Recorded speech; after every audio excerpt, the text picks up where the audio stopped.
Nós vamos retomar o nosso estudo, abrindo lá em 1 Pedro, como já temos estudado juntos. Amados, nós tínhamos vindo até aqui com 2, juntamente, né?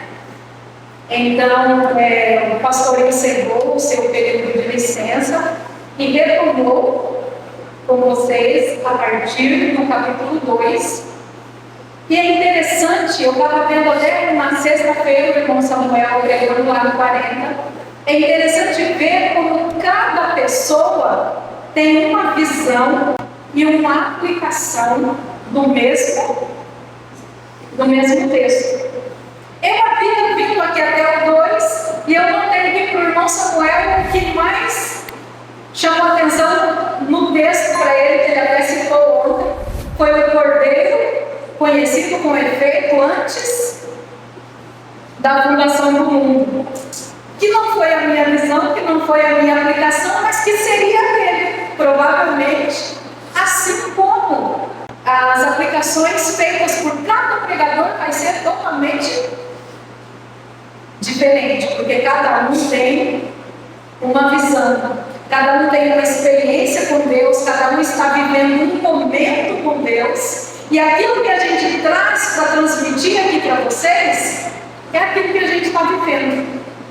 Não é isso? Vocês já notaram isso? É aquilo que a gente está vivendo. O que Deus está trabalhando no meu coração, onde Deus está me moendo, onde Ele está me moldando, onde Ele está me tratando, é aquilo que eu vou trazer para compartilhar com vocês. Muitas vezes eu já falei para muita gente, foi moído para mim primeiro. Várias vezes alguém chegou para mim e falou assim: nossa, que pancada! Eu falei, eu senti antes lá em casa, orando sobre o mesmo texto todos os dias, pelo menos 7 dias, lendo e estudando o mesmo texto todos os dias, pelo menos 7 dias. Deus falou no meu coração, tratou o meu coração, moeu o meu coração, animou o meu coração. Então é essa experiência que eu quero trazer para vocês. O que nós vamos fazer hoje? Nós vamos fazer um apanhado. Um apanhado. Quem já fez lá em casa um churrasco, uma comida muito boa, e sobrou aquela carne, né? E depois falou assim: vamos fazer um mexido? Já existiu na casa de vocês um mexido? Aí você pega, pica uma banana, né? Frita uns ovos, pica uma cebola, joga ali, joga um pouco de farinha, pica aquela carne antes, refoga ela toda temperada de novo, com mais cebola, com mais alho, e traz todo aquele conteúdo. Quem gosta, corta uma couve bem fininha, rala uma cenoura, joga ali junto e faz um. A gente fala um mexidão, né? Fala um restô, cada um chama de um jeito, mas todo mundo gosta. Vocês já notaram que a família gosta quando faz isso? Nós vamos fazer isso hoje, com os capítulos 2 e 3. Nós não vamos até todo o 3, porque tem uma parte aqui no 3, no 13 em diante, que tem um dos assuntos mais complexos da Bíblia para mim, particularmente. Talvez para outros não seja.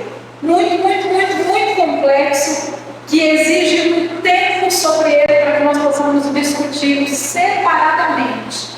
Então hoje a gente vai fazer esse apanhado, que já é algo, como que eu posso dizer, tipo um caldo de mocotó, e depois a gente segue adiante no capítulo 3 mesmo.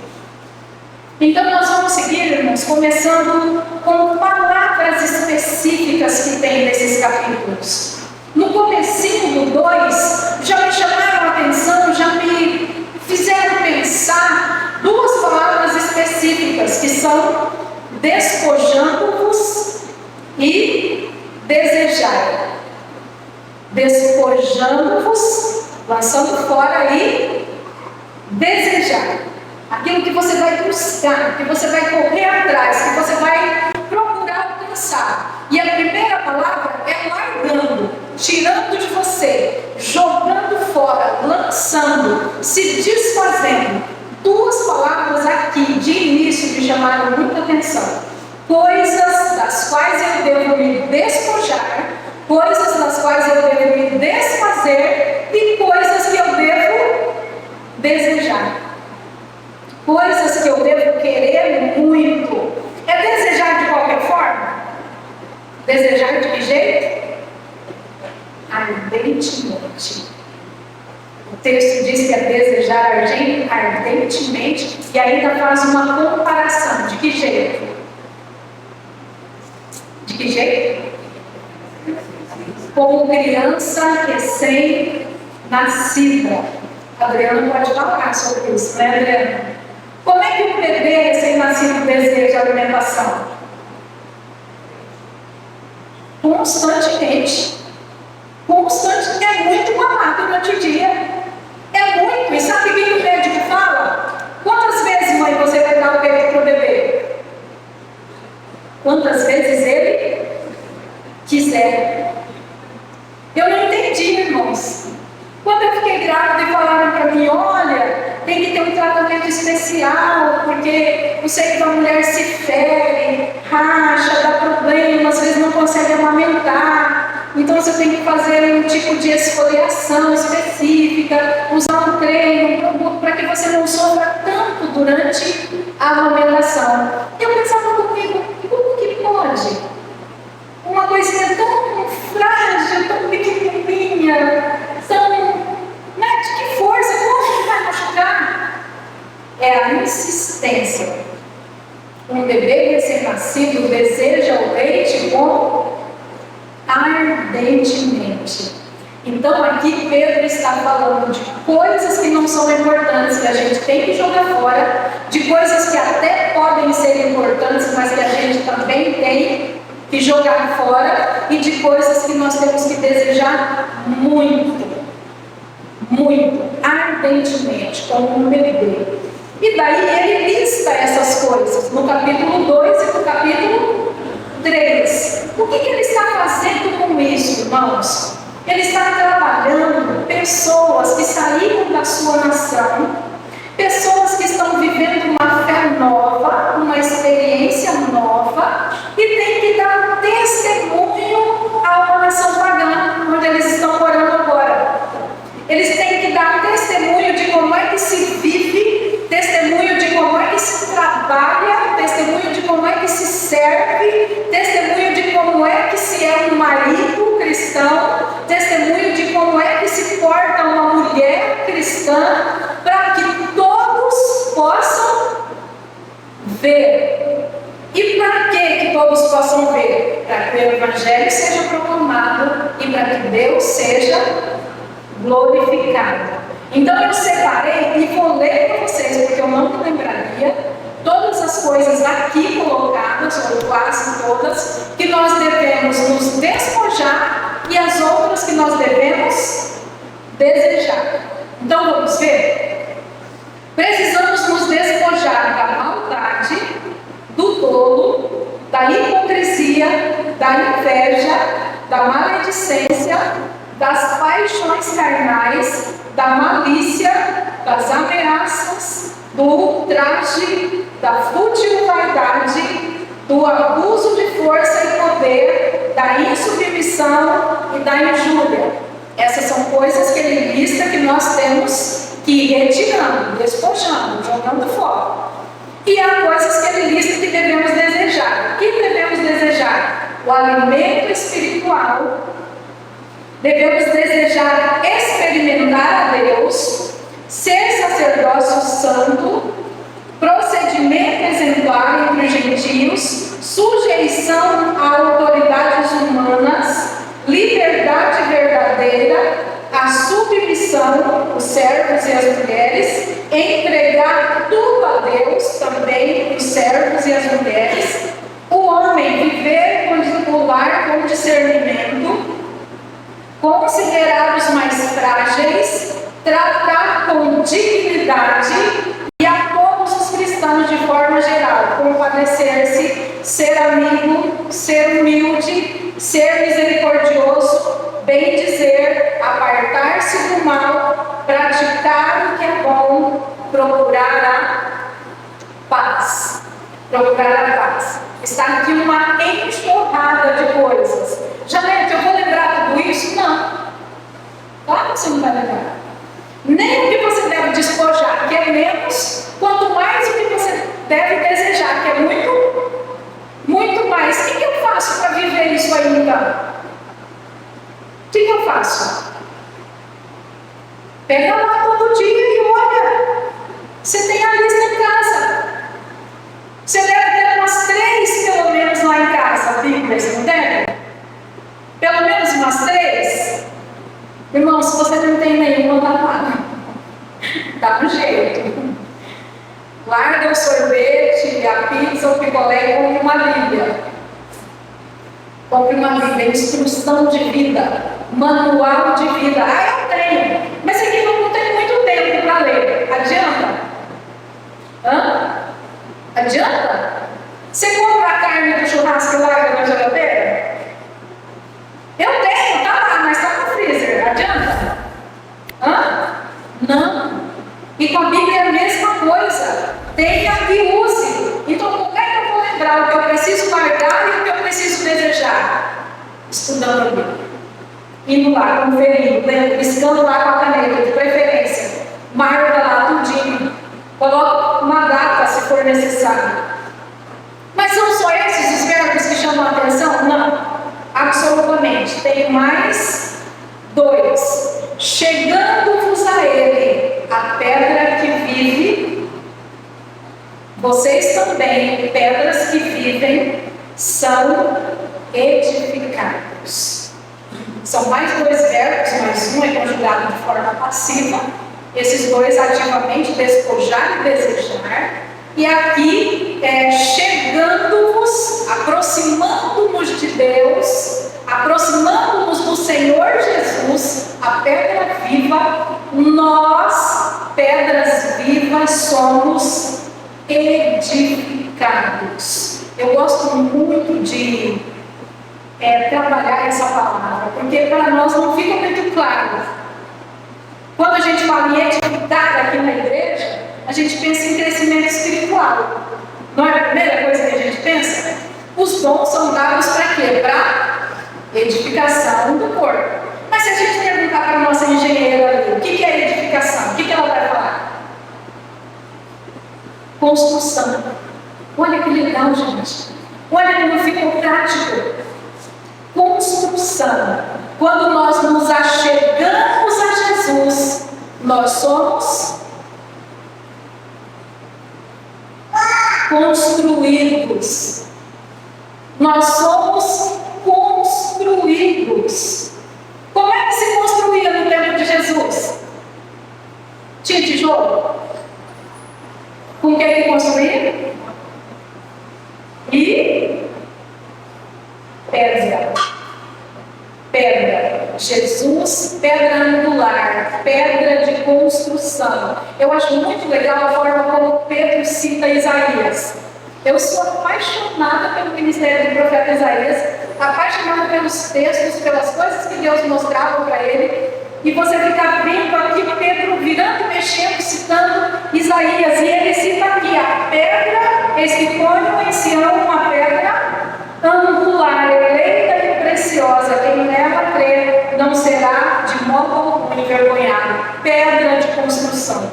O Senhor Jesus, o fundamento da igreja. O Senhor Jesus, o fundamento da minha vida espiritual. Ele é a pedra principal, Ele é a pedra viva e nós somos pequenas pedras vivas. Nós somos pedras vivas. Nós somos edifício espiritual. Nós somos casa do Espírito Santo. Não é isso que a Bíblia diz? Vós sois o quê? Templo do Espírito Santo. E o Senhor Jesus me encanta, amo esse texto, quando o Senhor Jesus disse que o Espírito Santo viria, estaria conosco e moraria onde? Aonde que ele moraria? Em nós. Quando a gente fala que você mora numa casa, onde você fica? dentro dela,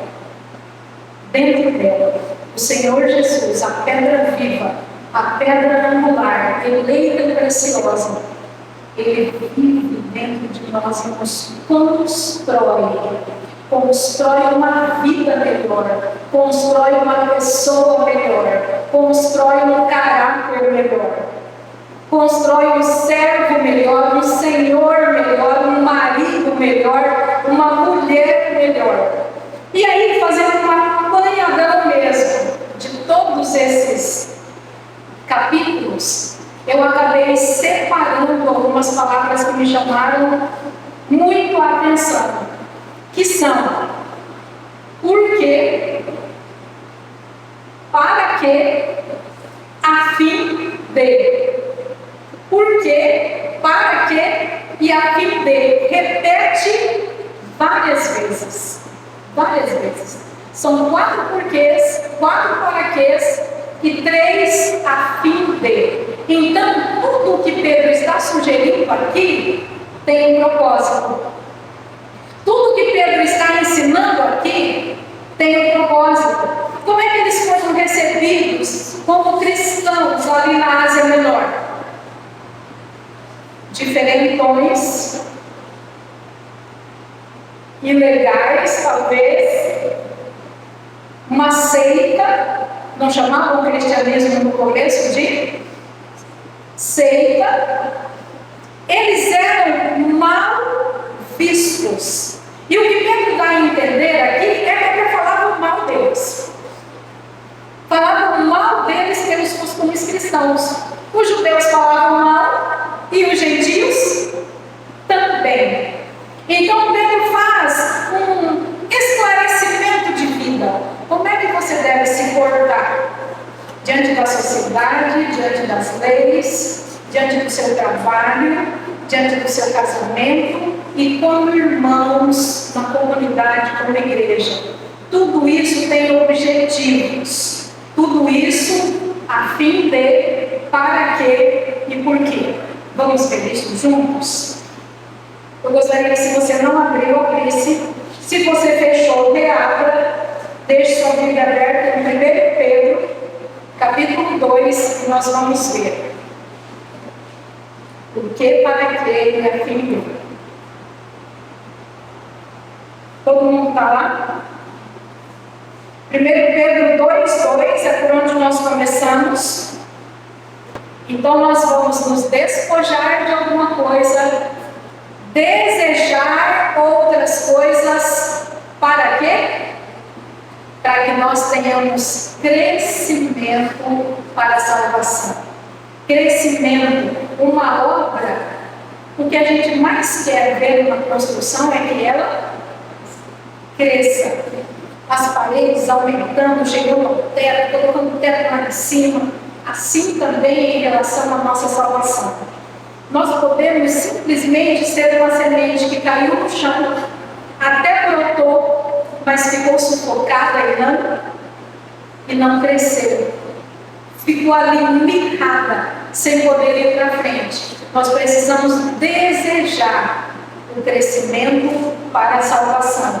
Então aqui nós temos um motivo, nós temos uma razão e nós temos uma finalidade. Para quê? Por quê? Para que nós cresçamos para a salvação. 2:5 a fim de. Também vós mesmos, como pedras que vivem, sois edificados casa espiritual, para ser de sacerdócio santo, a fim de oferecer de sacrifícios espirituais agradáveis a Deus, por intermédio de Jesus Cristo. Existe uma finalidade. Eu sou edificada, eu sou construída em Deus para oferecer sacrifícios espirituais. Para a gente parece que não faz muito sentido, irmã. O que é sacrifício espiritual? Olha, os judeus não ofereciam sacrifícios? Eles não levavam bolos, pães, levavam do fruto da terra, levavam animais, levavam passarinhos, ofereciam várias coisas em oferta a Deus.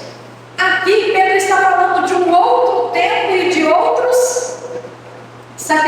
sacrifícios? Paulo fala sobre isso, não fala? Logo, pois, irmãos, o que é para a gente apresentar para Deus? Sacrifício vivo.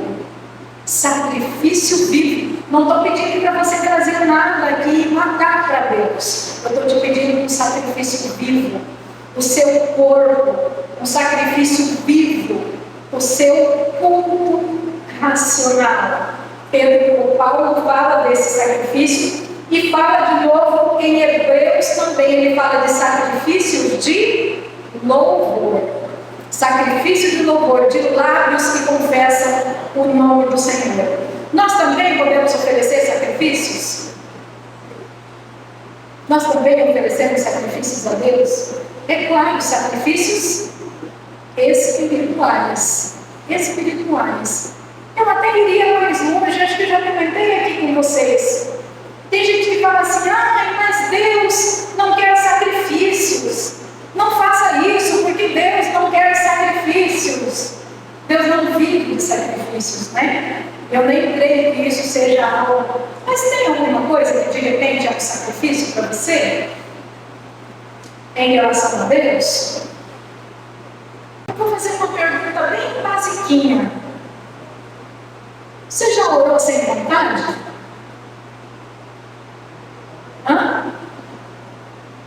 Já? Você já veio para a igreja sem vontade? Triste é quando você nem quis e nem orou. Mas orar sem vontade, eu acredito que a maioria de nós já experimentou. A maioria de nós já pensou assim, mas eu queria muito mais pouco, não ora. Ou a gente já pensou assim, não, tem algo que eu queria fazer no lugar onde eu queria ir. Uma coisa que eu precisava estudar, uma coisa que eu queria assistir. Eu vou ter que parar agora e orar? Isso poderia ser um sacrifício? O que você acha? Será? Seria ou não? Seria. Para pensar e analisar. Seria sim. Porque na maioria das vezes nós queremos fazer a vontade do nosso corpo. Se o corpo está com vontade, o que a gente faz? A gente vai. Se o corpo não está com vontade, o que a gente faz? Não vai. Não estou com vontade de orar hoje.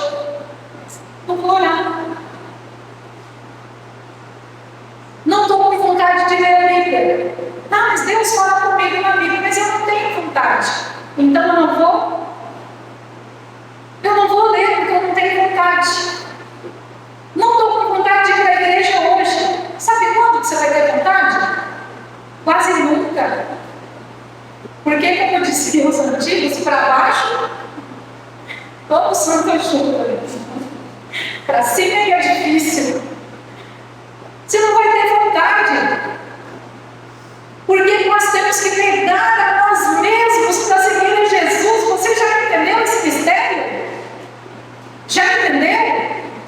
Ficou tão claro quando Jesus disse: você quer andar comigo? Fala não para você. Você quer me seguir? Começa a se negar. Fala não para o seu querer, para a tua vontade, para as tuas escolhas. E permita que eu seja o teu Senhor. Tanto que a Bíblia é muito clara. Para que você seja salvo, é necessário que você creia com o coração, porém confesse com a tua boca que Jesus Cristo é Senhor. Mas é Salvador. É sim, é lindo. E a maior parte cultural de todo mundo vai dizer para você que Jesus é. E é. Só que para a salvação você precisa confessá-lo como Senhor. Senhor de quem? Meu Senhor. E quando eu digo que Ele é meu Senhor, o que isso quer dizer exatamente? Ele é meu dono. Já parou para pensar nisso? Eu não tenho mais vontade. Eu não tenho mais escolhas. Eu escolho a vontade de Deus. Não era isso que Cristo dizia? A minha comida e a minha bebida consiste em fazer a vontade do meu Pai que está no céu. Senhor, eu não quero morrer. Tem um jeito? Dá para afastar esse cálice? Porém, faça-se o quê? A tua vontade. Acha que eu quero ir para a cruz? Acha que eu quero morrer? Acha que eu quero caminhar depois de ser surrado, de estar com a costa sangrando? Acha que eu quero que as pessoas cuspam em mim, me empurrem, me derrubem? Acha que eu quero que me batam, que batam no meu rosto? Que zombem do que eu creio, do que eu preguei? Acha que eu quero isso? Mas faça-se o quê? A tua vontade. A tua vontade. São coisas que nós vamos aprendendo a viver com o Senhor Jesus. Não mais donos, não mais senhores, não mais realizadores das próprias vontades, mas entregues completamente nas mãos de Deus. Uma vida nova, uma história nova. Quando Pedro escreve para essas pessoas, ele não pode estar pertinho delas e falar: ô irmão, vem cá, eu vou te ajudar, eu vou te ensinar, anda comigo, nós vamos crescer juntos. Ele estava longe, então ele teve que escrever, e escrevendo, ele disse: vocês são construídos para oferecer sacrifícios espirituais. É falar não para você, é negar a tua vontade, é negar o teu sonho, o teu querer, em relação à vontade de Deus, em escolha à vontade de Deus. Nós somos construídos templos para fazer a vontade de Deus, para escolher a vontade de Deus. Então, seguindo, depois que nós vimos para que, a fim de sacrifícios espirituais, a fim de novo, em 2:9. Esse texto é muito, muito conhecido. A gente já fala ele há um tempão, né, Andrei? A gente já fala esse texto há um tempão. Vós, pois, sois raça eleita, sacerdócio, nação, povo. Que povo? Propriedade exclusiva. O que é propriedade exclusiva? Você pertence de um jeito que Deus não quer te dividir com ninguém. Eu posso dizer que Mateus é exclusivo da família? Sim ou não? Ai de quem ser ao contrário. Ai de quem? Dedé é propriedade exclusiva da B? Será? É beleza. Tem que ser, gente. Se não for, tem alguma coisa. Ou alguém quer dividir? Hã? Será que seu Marco vai querer dividir a Zuzu com alguém? É claro que não. É claro que não. Quando a Bíblia fala que nós somos propriedade exclusiva de Deus, o que isso quer dizer? Ele não vai dividir. Não adianta. Não vai dividir. Deus não aceita dividir o teu amor com ninguém. Deus não aceita dividir a tua atenção com ninguém. Tem coisa boa na nossa vida, tem coisa certa, tem coisa honesta na nossa vida que ocupa o lugar de Deus. E quando ocupar, está errado. E quando ocupar, está errado. Aí a gente entra na idolatria. A gente começa a ser idólatra sem perceber quando alguma coisa está ocupando o lugar de Deus. E tem uma finalidade. Para quê? A fim de proclamardes as virtudes daquele que vos chamou das trevas para a sua maravilhosa luz. Deus pegou a gente para Ele, povo dele, propriedade dele, também amado por Ele, cuidado por Ele, edificado por Ele, com uma finalidade. Qual? Proclamar. Proclamar que a nossa vida fale das virtudes de Deus. Que a nossa boca fale das virtudes de Deus. Que os nossos hinos falem da verdade de Deus. Que o nosso jeito de viver mostre a grandeza e o amor de Deus. Proclamação. Qual é a finalidade de eu ser propriedade exclusiva de Deus? Qual é a finalidade de eu ser construção de Deus? Proclamação. Proclamação. Você falar assim, não, Senhor, que isso?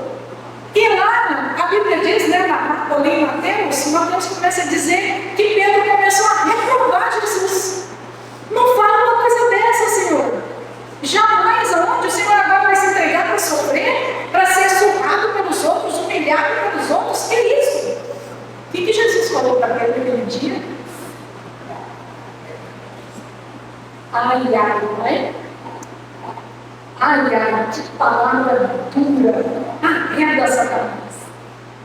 Mas que Pedro falou, que é isso? É? O Senhor não está me reconhecendo.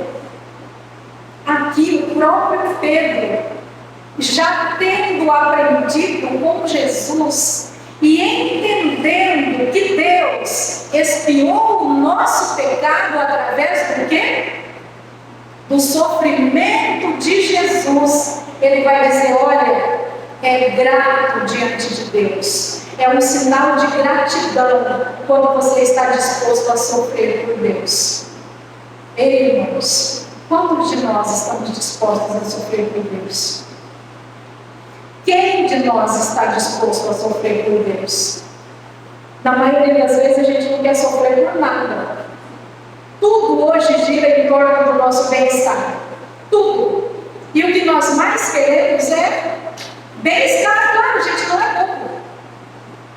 Mas Pedro está dizendo aqui para os irmãos, quando falarem de vocês o que não é verdade, quando perseguirem vocês por causa da verdade, quando surrarem vocês e te prenderem por causa da tua fé ou das tuas convicções, isso é grato diante de Deus. Você só está dizendo para Jesus, eu também sou capaz de sofrer pelo Senhor. Eu também aguentaria alguma coisa pelo Senhor. Eu também abriria mão de alguma coisa pelo Senhor. E é simples. Você já abriu mão de alguma coisa por Deus? Tem gente que abre mão de um grande amor por Deus. Sabe por quê? Porque às vezes o grande amor já tem outro amor. Ou porque aquele grande amor não ia conduzir a Deus. Você fala, irmão, o que é isso? Quantos pregadores, gente? Quantos pastores? Quantos exemplos cristãos? Quantas mulheres, exemplos também cristãos, já caíram e já tiveram que deixar o ministério? Por quê? Por quê? Porque pecaram. Não foram capazes de abrir mão de alguma coisa por Deus. Mas é o amor. Não vale tudo? Hã? O que eu faço se eu amar? Eu não mando no meu coração. Manda ou não manda? Manda ou não manda? Manda. Manda no coração, manda no corpo, você manda sim. Há pastores que dizem, eu concordo absolutamente com eles, que o hormônio não se converte. E que a carne não se converte. É verdade. Nós vamos lutar por isso até quando? Até o dia que a gente viu Jesus descendo do céu com poder e muita glória. Mas se eu tomar uma decisão de ser fiel, eu consigo? Sim ou não? Tem gente casada aqui, ó. Seu Euclides, com a dona Ana, seu Abdão, com a dona Angélica. Seu Dionésio foi casado há muitos anos com a dona Marina, Maria Luísa. Dá para ser fiel ou não? Para a mulher dá, para o homem não. Dá ou não? Sim. Se você decidir ser fiel, você será fiel. Nem que você tenha que fazer como José. O que José fez? Fugiu, foi esperto. Esperteza. Quando você vê que a luta é maior que você, o que você faz? Corre enquanto está tempo. Foge. Tem gente que fala, que nada. Não é não. Eu só me sinto bem perto daquela pessoa, me sinto tão bem. E vai uma vez. Daí, vai outra vez. Conversou 10 minutos, da próxima vez conversa 15 minutos. E da próxima vez, 20 minutos. E depois, meia hora. Eu me sinto cada vez melhor conversando com essa pessoa. Eu acho que eu quero conversar todo dia. Quando vê, não tem remédio mais. E isso vale para tudo. Alguma coisa que se vê na internet, alguma coisa que se ouve numa rede social. Vale para todas as situações da vida em relação a todas as coisas. Eu tenho que ser capaz de entregar alguma coisa por Jesus. Mas vai me fazer sofrer? Talvez. Pode ser que eu chore uns dias. Quem nunca chorou, não é? Quem nunca sofreu uma perda? Vai passar? O que vocês acham? Vai passar, gente. Vai passar. Um dia eu estava quase doidinha, tentando cuidar da Sofia e do Iô ao mesmo tempo, os dois pequenininhos. Passou um irmão muito querido por mim. Ele já tinha 3. Ele passou por mim e falou assim, Jean, só posso te falar uma coisa. Eu levantei para olhar para ele. Ele falou assim, vai passar. Eu falei, que bom saber. Tudo passa, gente. Tudo passa. Até a fome. Você já experimentou isso? A fome vem com tudo e ela vem arrebentando. Aí você fala, puxa, eu não posso comer agora. Só daqui a meia hora, uma hora, não sei, eu não posso. Experimenta. Daqui uns 20, 30 minutos, sabe o que vai ter acontecido? A fome passou. Ela vai voltar depois, algumas horas. Mas naquele momento, você se esperar, vai ver que ela passa. Assim, várias coisas na nossa vida. Então não se aperreie. Lute de verdade.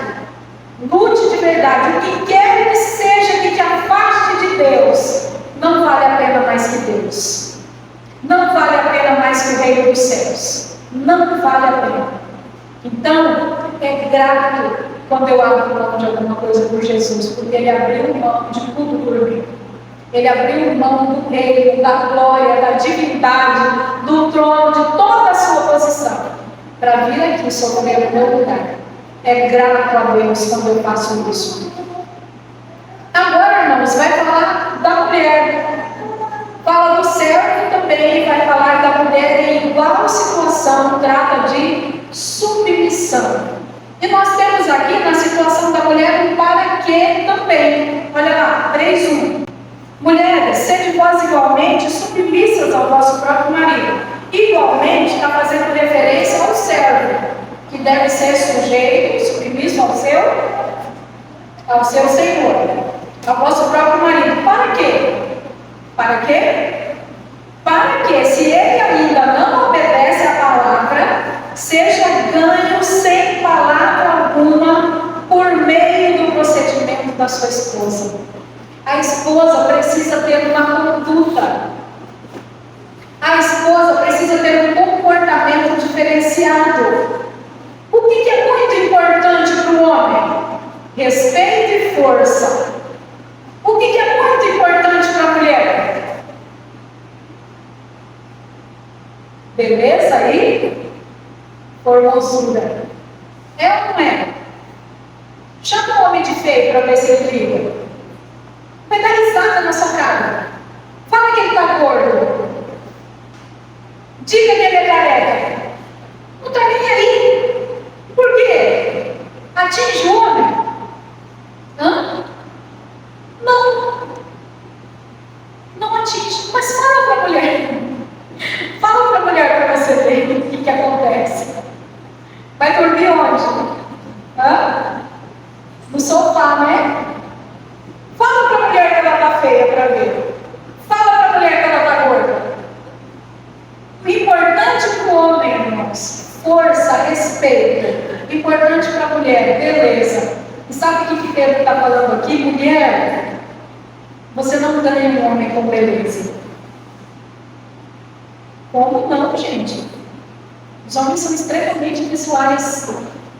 Extremamente, a gente sabe disso. Jacó tinha duas possibilidades, mas por que ele se apaixonou?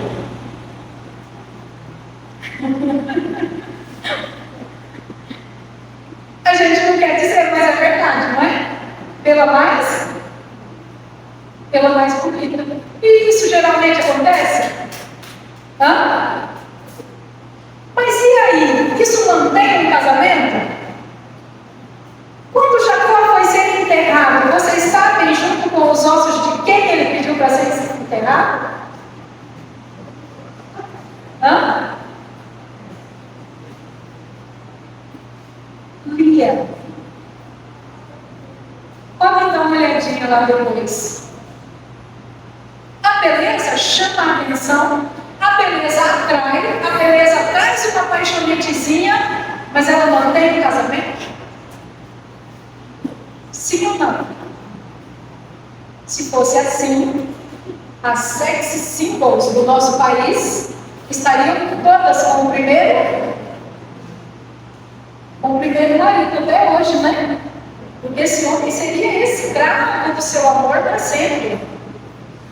Mas a beleza atrai para coisas específicas. Não atrai para conviver. Não atrai para cumplicidade. Não atrai para partilhar uma vida. Esse tipo de atração se dá pelo que a gente tem onde? Dentro de nós. É o entendimento, é a conversa, é a amizade, é a cumplicidade. São as coisas em comum que nos atraem um ao outro. Até porque a beleza passa. Não passa? Eu faço uma escova linda, uma chapinha, sai a limpa, cai no ano. O que acontece com a beleza? A gente vê uns tutoriais de maquiagem na internet, gente, que a gente fala, gente, tirou a maquiagem e acabou o namoro. Acabou o namoro, na hora. E toda mulher pode ficar bonita, isso é meio que uma regra, vocês já viram? Bota um cabelo legal, bota uns cílios, uma maquiagem. A mulher fica... mas eu estou um pouco gordinha, a gordurinha está fora de lugar, faz o quê? Bota um modelador. Bota uma roupa que valoriza. Como que fica? Fica bonita. Fica bonita. Mas aqui Pedro está dizendo, olha mulher, não é isso que vai ganhar o seu marido. Não vai. Tem coisas dentro de você, no seu homem interior, eu falo, né? No seu jeito de ser, no seu jeito de viver. Isso sim vai fazer um homem desobediente se tornar um homem o quê? Obediente. Mesmo que você não fale uma palavra, mesmo que você nem diga que quer que ele obedeça, ele vai obedecer. Ele vai obedecer. E eu não queria falar que os homens vão ficar de mal comigo, mas as mulheres têm um certo poder, não tem? O que vocês acham? Tem mulheres?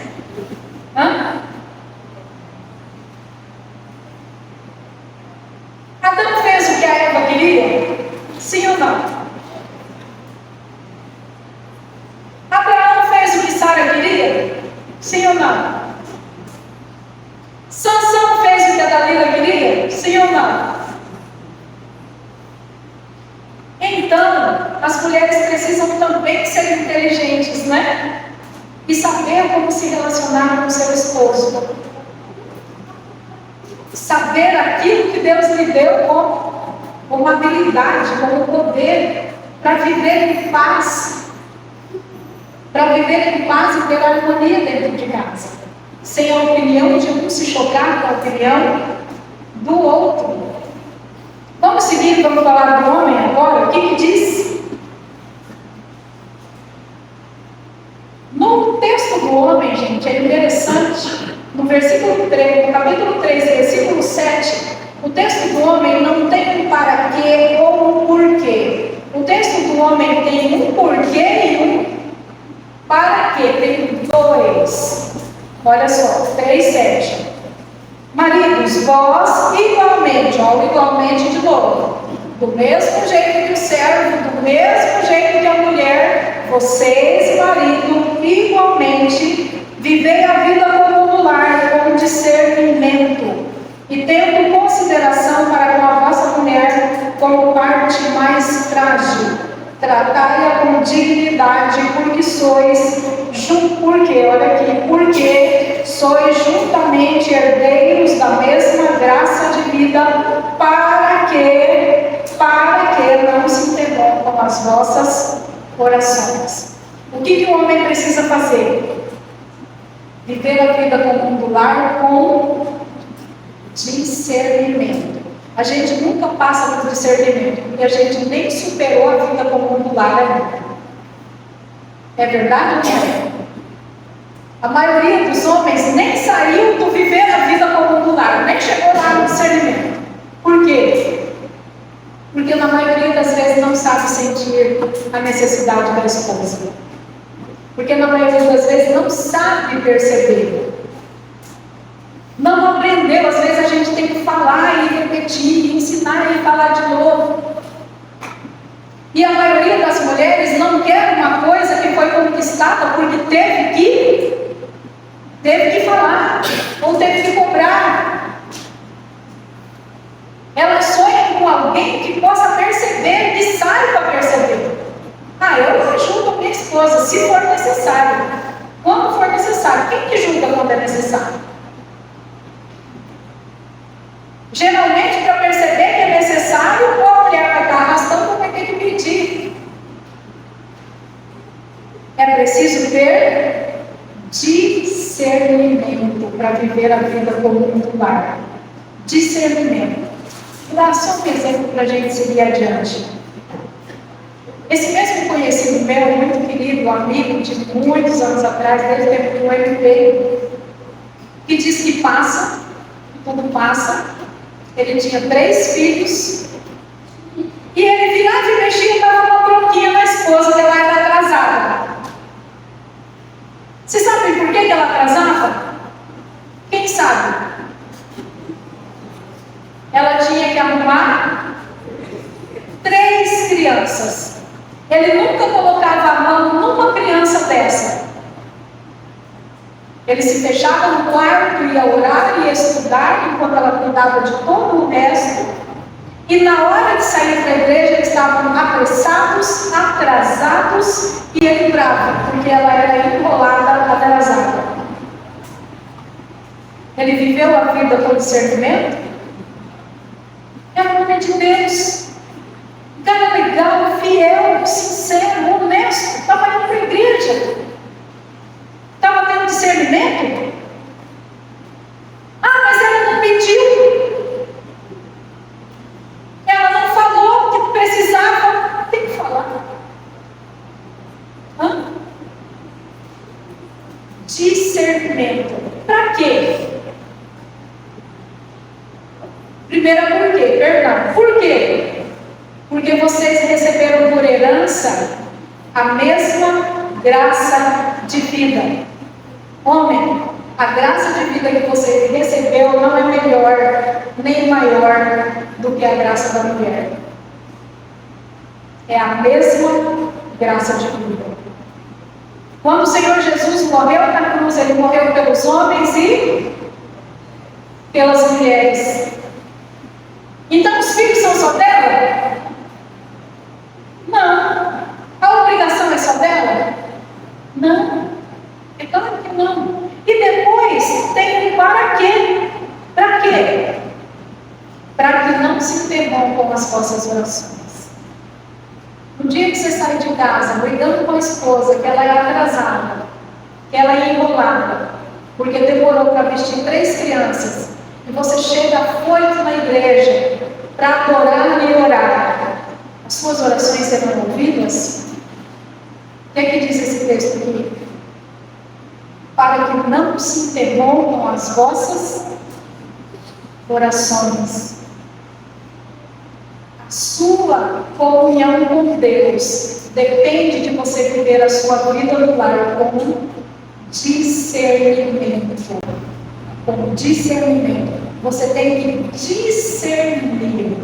Discernir. Ah, mas eu não sei. Pede a Deus. Ore, busque, pergunte, se informe, estude.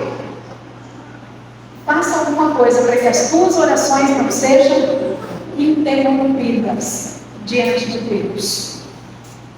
E para terminar, irmãos, o último para quê? Eu acho que vocês já até cansaram, mas nós fazemos 2 e 3 juntos. Capítulo 3, versículo 12. Para quê? Para que mesmo? Por que, perdão? Porque os olhos do Senhor repousam sobre os justos, e os seus ouvidos estão abertos às suas súplicas. Mas o rosto do Senhor está contra aqueles que praticam males. Então nós podemos fazer um bumerangue aqui, não é? Se você é justo e está vivendo de acordo com a palavra de Deus, os olhos do Senhor estão sobre você.